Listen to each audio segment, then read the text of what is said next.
زیادہ یکسوئی سے کام کرتا ہے اور اس وقت چند ذہنی تجربوں سے گزرتا ہے۔ اس وقت جو خیال بھی لکھا جاتا ہے وہ زیادہ گہرا اور مربوط ہوتا ہے۔ اس لیے انسان نے الفاظ کے ذریعے اپنے خیالات کا اظہار کیا، جیسے مصور کاغذ یا کینوس اور رنگوں کے ذریعے اپنے احساسات کو پیش کرتا ہے، کیونکہ یہ چیزیں اس کے خیالات کے اظہار کا ذریعہ ہوتی ہیں۔ ادیب کسی مادی چیز کا سہارا نہیں لیتا، وہ الفاظ کے ذریعے اپنے خیالات کو بھرپور طور پر پیش کرتا ہے۔ اس کے لیے یہ الفاظ معنی اور جذبات کے لیے علامت کا کام دیتے ہیں۔ جس طرح مصور کو برش اور رنگوں کی جانکاری ضروری ہے، اسی طرح ادیب کو زبان پر قدرت ضروری ہے۔ کوئی شخص ایسی زبان کا ادیب نہیں ہو سکتا جس زبان کے نشیب و فراز اور باریکیوں سے واقف نہ ہو اور اس زبان کے الفاظ سے اس کا متحرک رشتہ نہ ہو۔ ہر زبان کے پاس الفاظ کا زبردست ذخیرہ ہوتا ہے، جس کی مدد سے انسان اپنی زندگی کے سینکڑوں کام کر سکتا ہے، لیکن روزمرہ کی یہ گفتگو یاد کرنے کی نہیں ہوتی۔ اخبار میں جو کچھ چھپتا ہے اس میں سے بیشتر ایک دن پڑھ کر ضائع ہو جاتا ہے، کیونکہ اس کی قدر و قیمت ہنگامی ہوتی ہے۔ گویا ہر لکھی اور چھپی ہوئی چیز ادب نہیں ہوتی، لیکن بعض تحریریں ایسی ہوتی ہیں جنہیں انسان سینے سے لگائے رکھتا ہے۔ جب سے تحریر ایجاد ہوئی، انسان نے اچھی اور کارآمد باتوں کو محفوظ رکھنا سیکھ لیا ہے۔ زمانہ قدیم میں اچھی اور کارآمد باتیں چٹانوں یا پتھروں پر لکھی جاتی تھیں، لیکن کاغذ کی ایجاد نے لوگوں کو اس تکلیف سے بچا لیا اور ادبی تخلیقات کو بڑھاوا ملا۔ ادب نے بہت سے انسانی رشتوں کو قائم رکھا ہے۔ ادب کا زبان سے کیونکہ زندہ تعلق ہوتا ہے، اس لیے عظیم ادب کے لیے عظیم زبان کی ضرورت ہوتی ہے۔ جیسے جیسے زبان ترقی کرتی جاتی ہے، اس زبان کا ادب بھی ترقی کرتا جاتا ہے، بلکہ دونوں ایک دوسرے کو آگے بڑھاتے ہیں۔ اور ادب کی ایک بڑی خوبی یہ ہے کہ وہ اپنے عہد کے بہترین خیالات کو بہترین الفاظ میں بہترین حسن و ترتیب کے ساتھ محفوظ رکھتا ہے۔ زندگی اپنی گوناگون خصوصیات کے ساتھ ادب میں جلوہ گر ہوتی ہے۔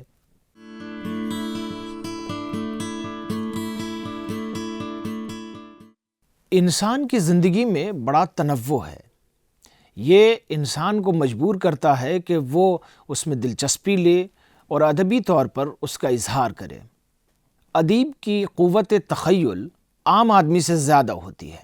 وہ تجربہ جو عام آدمی کے لیے معمولی بات ہے، ادیب کے لیے ایسا قطرہ ہے جس میں دریا نظر آتا ہے۔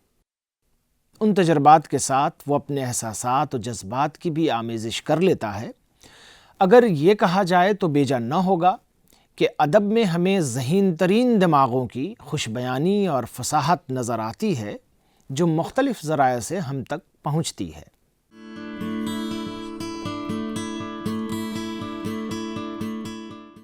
ادبی تخلیقات کے اسباب پر اگر غور کیا جائے تو دنیا کے مختلف ماہرین ادب کے نزدیک 4 اسباب ہیں جو ادبی تخلیقات کے سامنے آنے کی وجہ بنتے ہیں۔ پہلا، انفرادی اظہار خیال۔ دوسرا، انسانی زندگی سے دلچسپی۔ تیسرا، ملک و قوم یا وطن سے محبت۔ اور چوتھا، مخصوص صنف ادب سے دلچسپی۔ آئیے اب ان اسباب کو مختصراً الگ الگ سمجھنے کی کوشش کرتے ہیں۔ کسی ادبی تخلیق کا ایک سبب یہ ہے کہ ادیب اپنے فطری تقاضے کے تحت اپنے خیالات دوسروں تک پہنچانا چاہتا ہے، اپنے جذبات و احساسات میں دوسروں کو شریک کرنا چاہتا ہے۔ یہ کیفیت جب فنی حیت اختیار کر لیتی ہے تو اس عمل کو شعر و ادب کہا جاتا ہے۔ ہم ایک سماج کے فرد ہیں، ہمیں انسان کی زندگی کی ہر چیز سے دلچسپی ہے۔ اس لحاظ سے ایسے ادب کی تخلیق کرتے ہیں جس میں ان کی زندگی کا عکس نظر آتا ہے۔ یہاں اپنی فکر کا اظہار تو ہوتا ہے، لیکن اس کے ساتھ ساتھ دوسرے انسانوں کی زندگی، ان کے تجربے اور ان کے اعمال کی جھلک بھی نظر آتی ہے۔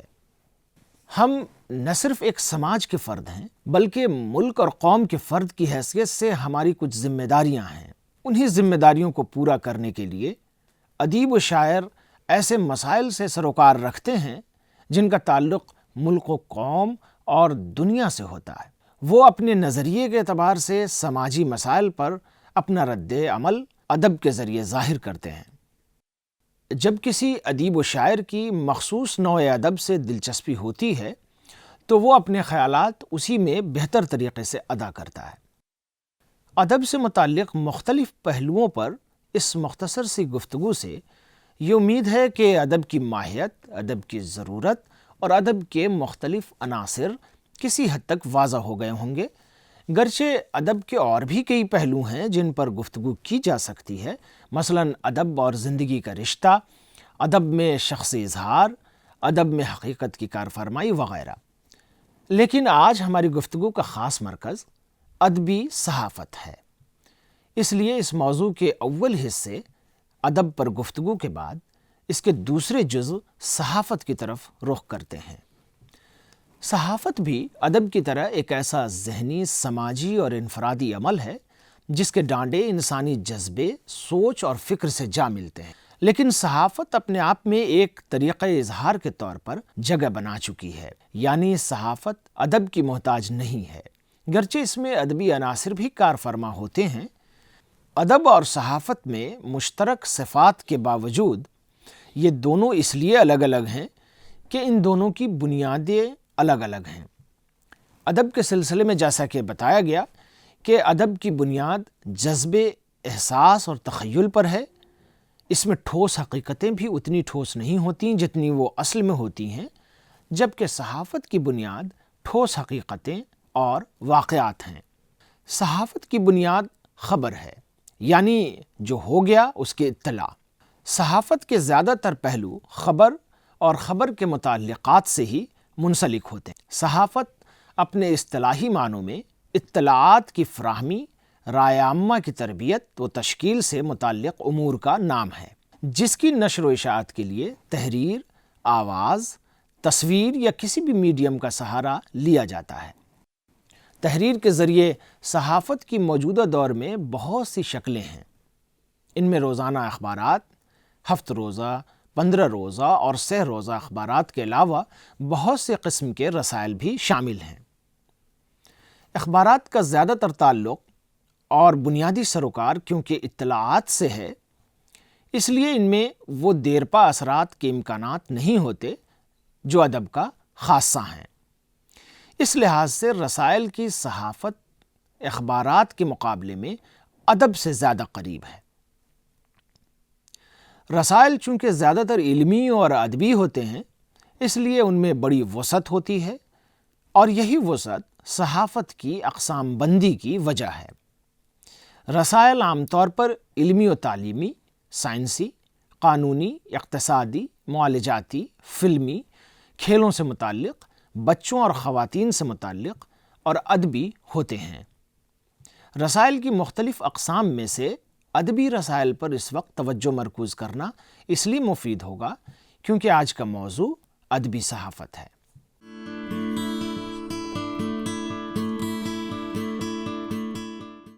رسائل میں سب سے اہم قسم ادبی رسائل کی ہے۔ ادبی رسائل تمام قسم کے رسائل کا مجموعہ ہوتے ہیں۔ ان میں علمی باتیں بھی ہو سکتی ہیں، سائنسی موضوعات بھی اپنائے جا سکتے ہیں، فلسفے پر بھی اظہار خیال ہو سکتا ہے، فلمیں اور ادبی سرگرمیاں بھی زیر بحث لائی جا سکتی ہیں۔ اب سوال یہ پیدا ہوتا ہے کہ جب الگ الگ موضوعات سے متعلق الگ الگ رسائل شائع ہوتے ہیں تو پھر ادبی رسائل کی کیا ضرورت ہے؟ اس ضمن میں ادب کی تعریف کو پیش نگاہ رکھنا ہوگا کہ ادب کا زندگی کے موضوعات سے کوئی علاقہ ہے یا نہیں۔ اگر بلا واسطہ یا بالواسطہ اس کا یہ علاقہ ہے تو یہ ماننا ہوگا کہ عام تحریر محض ضروریات کے پیش نظر اظہار خیالات یا اظہار مشاہدات کی صورت میں پیش ہوتی ہے، اور ادبی تحریر اپنے طور پر مشاہدے کا اظہار تو ہوتی ہی ہے، مگر اس کا اپنا مخصوص پیرایا بھی ہوتا ہے۔ دراصل ادب کا اظہار فن ہے، اور ہر فن اپنے طور پر کچھ جمالیات کا پہلو رکھتا ہے۔ جب کوئی ننگی حقیقت کو ادب کا جامہ پہنا دیتا تو وہ حقیقت نیا روپ اختیار کر لیتی ہے۔ اسی بات کو اردو کے مشہور ادیب، نقاد اور شاعر پروفیسر عنوان چشتی نے اس پیرائے میں بیان کیا ہے۔ ادب ایک فن ہے۔ فن کی حدیں وہاں سے شروع ہوتی ہیں جہاں سے مادی فنون کی حد ختم ہوتی ہے۔ اس لیے فنون لطیفہ میں ایک خاص نوعیت کی لطافت اور رفت ہوتی ہے جس کا تعلق جمالیاتی تجربے سے ہے۔ جمالیاتی تجربہ اور مادی تجربے میں فرق ہے، لیکن یہ دونوں تجربے کلیتاً ایک دوسرے سے بے نیاز نہیں ہو سکتے۔ جمالیاتی تجربے کی بنیاد بھی مادی تجربے پر ہوتی ہے۔ یہاں یہ بات واضح ہو جاتی ہے کہ جب ساری حقیقتیں تخیل کے سہارے الفاظ کے پیکر میں ڈھلتی ہیں اور نئی ترتیب و تزئین کی صورتیں اختیار کر کے اظہار کے عمل سے گزرتی ہیں تو ادب بن جاتی ہیں۔ غرض ادب کا دائرہ بڑا وسیع ہے۔ یہاں زندگی کی ساری حقیقتیں خواہ مادی ہوں یا غیر مادی، سماجی ہوں یا انفرادی، سب کی سمائی ممکن ہے۔ لہٰذا ادبی رسائل سے ایسے رسائل مراد ہیں جو زندگی کے غماز ہوتے ہیں۔ یوں تو کچھ مفکرین ادب اور صحافت کو دو الگ الگ خانوں میں بانٹ کر رکھتے ہیں۔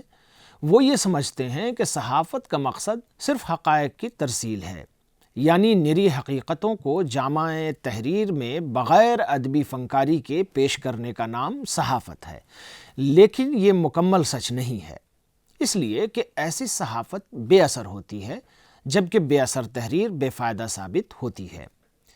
اس طرح کی صحافت نری رپورتاز بن جاتی ہے، گو کہ بہت رپورتاز بھی بہترین ادبی پیرائے میں لکھے جا رہے ہیں۔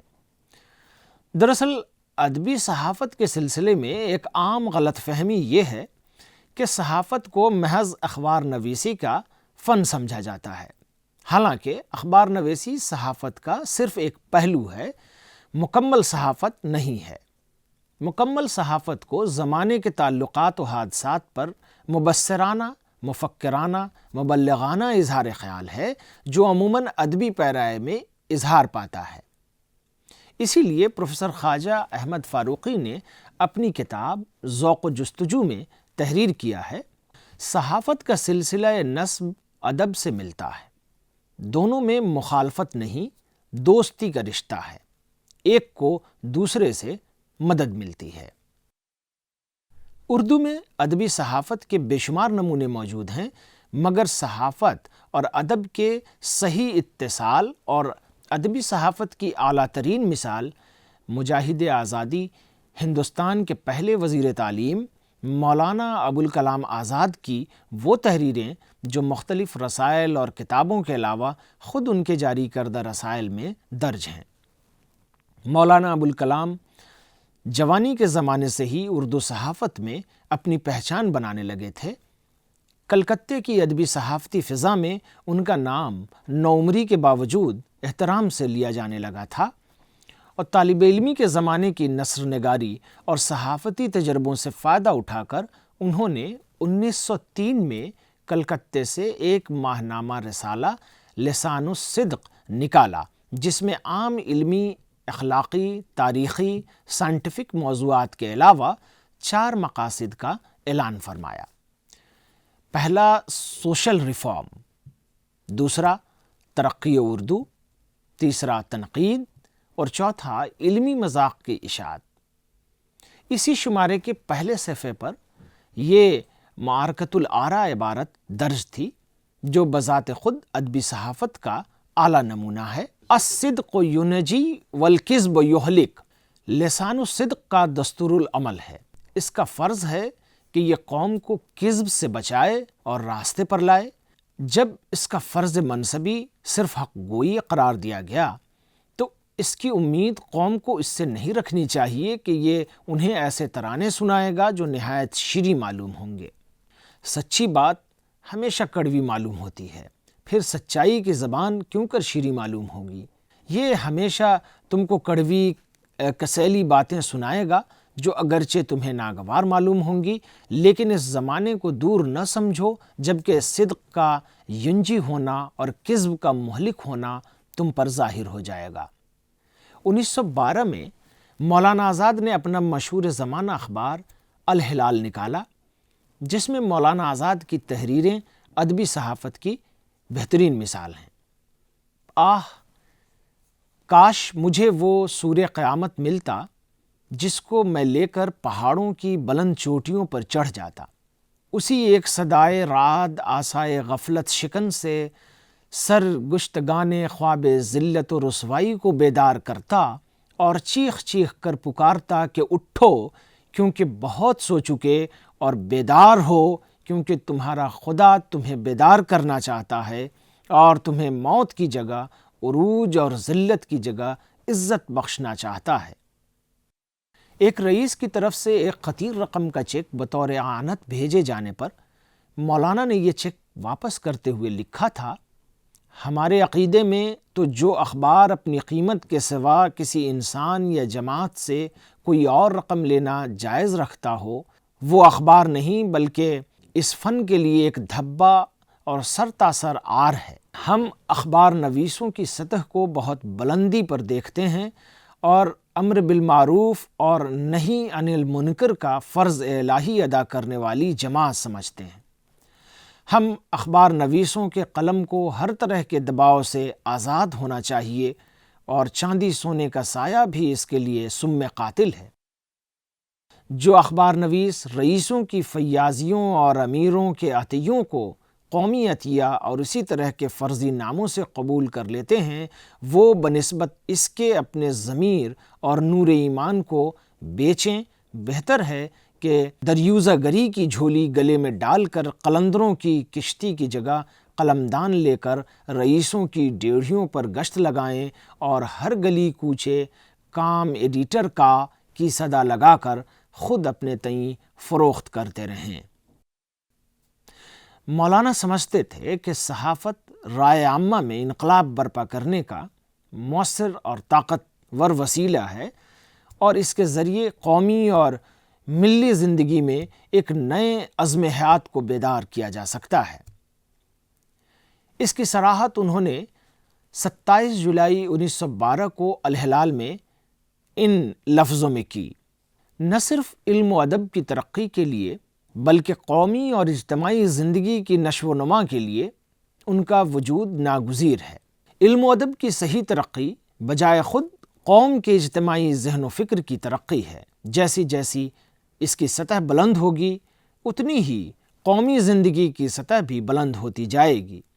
جہاں تک پریس اور صحافت کا تعلق ہے، دنیا اس قدر آگے نکل چکی ہے کہ اب سے 10 برس پیشتر کی صحافت صدیوں کی پرانی چیز معلوم ہوتی ہے۔ قومی زندگی کی تعمیر کے لیے ایک بنیاد کی اینٹ زبان ہے۔ زبان کی ترقی کے لیے پہلی چیز اس کی ادبیات ہیں۔ ادبیات کی نشو و نما اعلیٰ درجے کے رسائل و مطبوعات کے بغیر ممکن نہیں۔ مولانا آزاد کی اس تحریر سے صاف ظاہر ہے کہ وہ ادبی صحافت کو قوم، ملت، ملک اور زبان و ثقافت کے لیے ناگزیر سمجھتے تھے۔ اسی لیے انہوں نے اس خیال کو نہ صرف اپنی تحریروں کے ذریعے عام کیا بلکہ عملی طور پر بھی صحافتی ادب اور صحافتی اقدار کے اعلیٰ نمونے پیش کیے۔ 1 جولائی 1912 کے الہلال کی یہ عبارت ملاحظہ فرمائیں، پس سفر سے پہلے زاد راہ کی فکر کر لو اور طوفان سے پہلے کشتی بنا لو، کیونکہ سفر نزدیک ہے اور طوفان کے آثار ظاہر ہو گئے ہیں۔ جن کے پاس زاد راہ نہ ہوگا وہ بھوکے مریں گے، اور جن کے پاس کشت نہ ہوگی وہ سیلاب میں غرق ہو جائیں گے۔ جب تم دیکھتے ہو کہ مطلع غبار آلود ہے اور دن کی روشنی بدلیوں میں چھپ گئی تو تم سمجھتے ہو کہ برق و باراں کا وقت آ گیا۔ پھر تمہیں کیا ہو گیا ہے کہ دنیائے امن و سلامتی کا مطلع غبار آلود ہو رہا ہے، دین الہی کی روشنی ظلمت کفر طغیان میں چھپ رہی ہے، مگر تم یقین نہیں کرتے کہ موسم بدلنے والا ہے اور تیار نہیں ہوتے کہ انسانی بادشاہوں سے کٹ کر خدا کے سخت جلال کی منادی پھر بلند ہو اور اس کی زمین صرف اسی کے لیے ہو جائے۔ حقیقت یہ ہے کہ مولانا آزاد نے اپنی ادبی صحافت کے ذریعے جو پیغام دیا ہے وہ آج ہر لحاظ سے کشش رکھتا ہے، اور اس پیغام کو آج بھی عام کرنے کی ضرورت ہے۔ مولانا آزاد کے تحریروں کے نمونے آپ کے سامنے اس لیے بھی پیش کرنا ضروری تھے کہ یہ نہ صرف اپنے پیغام اور مقصد کے اعتبار سے معنی خیز ہیں، بلکہ ہماری آج کی گفتگو کے موضوع ادبی صحافت کے بھی مثالی نمونے ہیں۔ گفتگو کے آغاز میں عرض کیا گیا تھا کہ ادبی صحافت ترسیل کی دو تحریری قسموں ادب اور صحافت سے مل کر ظہور میں آئی ہے۔ گویا اس میں ادب کی اعلیٰ خصوصیات اور صحافت کی ضروریات دونوں موجود ہوتے ہیں۔ اس ضمن میں ایک اہم بات اور خاص نکتہ یہ کہ ادبی صحافت کی خصوصیات و مقدار کا تناسب کتنا ہو، اس کا کوئی عملی ٹھوس فارمولہ طے نہیں کیا جا سکتا۔ یہ فرد کے اپنے مزاج اور حسن ذوق پر منحصر ہے کہ وہ تحریر کی دونوں قسموں کی اعلیٰ قدروں کو کس طرح یکجا کر کے اپنی ادبی صحافت کو مؤثر بناتا ہے۔ ادبی صحافت بعض پہلوؤں سے ادب اور صحافت دونوں کا مشکل ترین کام ہے، اس لیے کہ اس میں صحافت والی اجتماعیت اور ادب والی انفرادیت دونوں درکار ہوتی ہیں۔ اگر لکھنے والا ادب اور صحافت دونوں سے پوری طرح واقف اور دونوں طریقوں پر اظہار کی قدرت نہ رکھتا ہو تو اچھا خاصا صحافی صحافتی خصوصیات سے اور اچھا خاصا ادیب ادبی تأثر سے ہاتھ دھو بیٹھتا ہے۔ یہ فن اس لیے بھی مشکل ترین فن ہے کہ اس میں صحافت کی فوری ضروریات کو دیرپا ادبی قدروں میں ڈھالنا ہوتا ہے، اور اس کی کامیابی اور ناکامی کا پتہ عام طور پر فوراً معلوم نہیں ہوتا، بلکہ وقت گزرنے کے بعد معلوم ہوتا ہے کہ کون سی ادیبانہ تحریر وقت کے ساتھ بے رنگ ہو گئی اور کون سی صحافیانہ تحریر وقت کے ساتھ مزید نکھرتی جا رہی ہے۔ اس نقطے کو اردو کے مشہور محقق اور نقاد رشید حسن خاں مرحوم نے اپنے مضمون ادب اور صحافت میں ایک مثال کے ذریعے بہت معنی خیز انداز میں اس طرح بیان کیا ہے۔ 1912 میں علی گڑھ مسلم یونیورسٹی کے مسئلے پر گرم گرم بحثیں ہوتی رہیں۔ اس مسئلے پر بہت سے لوگوں نے بہت کچھ لکھا۔ مولانا آزاد نے الہلال کے کئی شماروں میں اس سلسلے میں متعدد مضامین لکھے ہیں۔ مضامین 1912 سے 1913 تک مختلف شماروں میں نشہ شام کی نصف شب کے عنوان سے شائع ہوئے۔ عرصہ ہو گیا ان کو شائع ہوئے۔ اصل مسئلہ غالباً اب لوگوں کے ذہن میں بھی نہیں ہوگا، مگر یہ مضامین آج بھی لوگوں کے ذہنوں میں زندہ ہیں اور آج بھی ادبی صحافت کا بہترین نمونہ ہیں۔ اس زمانے میں اس مسئلے پر اوروں نے بھی لکھا تھا، مگر وہ سب اخباری خبروں کی طرح رفت و گزشت ہوا۔ اس کے علاوہ صحافت کا اجتماعی طریقہ کار اور بسیار نویسی اگر کسی ادیب کے مزاج کا جز بن جائے تو پھر اس کی تحریریں بھی بے تہی اور یکرنگی ہونے لگتی ہیں۔ اردو میں ایسے ادیبوں کی بہت سی مثالیں موجود ہیں جنہوں نے ادبی تحریروں کے نام پر ایسی نری صحافیانہ تحریریں سپرد قلم کیں جن میں ادبی تاثرات برائے نام ہیں۔ ان سب باتوں سے یہ مطلب نکلتا ہے کہ ادبی صحافت میں موضوع سخن کی اہمیت کے ساتھ لکھنے والے کے انداز فکر اور طرز عمل کا خاص دخل ہے، اور یہ لکھنے والے کا طرز تحریری اور فکری جو صحافت میں ادب اور ادب میں صحافت کو اس طرح ضم کر پاتا ہے کہ تحریر صحافیانہ خصوصیات کے ساتھ ادبی تاثرات کی حامل ہو کر ادبی صحافت کا اعلیٰ نمونہ بن جاتی ہے۔ ناظرین، اب تک کی گفتگو میں ہم نے بساط بھر کوشش کی کہ ہم صحافتی ادب کے دونوں جزو ادب اور صحافت کی بنیادی خصوصیات اور ان دونوں سے مل کر بن جانے والی تحریری صنف ادبی صحافت کے سلسلے میں ایسی باتوں کی طرف اشارہ کر سکیں جن کے ذریعے آپ عملی طور پر ادبی صحافت کے طریقہ کار اور نمونوں سے واقف ہو سکیں۔ اس سلسلے میں ایک آخری بات یہ ہے کہ ادبی صحافت کے تقاضوں کو پورا کرنے کے لیے زبان اور متعلقات زبان سے گہری واقفیت بہت ضروری ہے۔ ادبی صحافت ایک وسیع موضوع ہے، اس لیے ایک نشست میں اس کا احاطہ ممکن نہیں۔ اگلی نشست میں ملتے ہیں اور اسی موضوع پر بات کو آگے بڑھاتے ہیں۔ اب اجازت دیں، شکریہ۔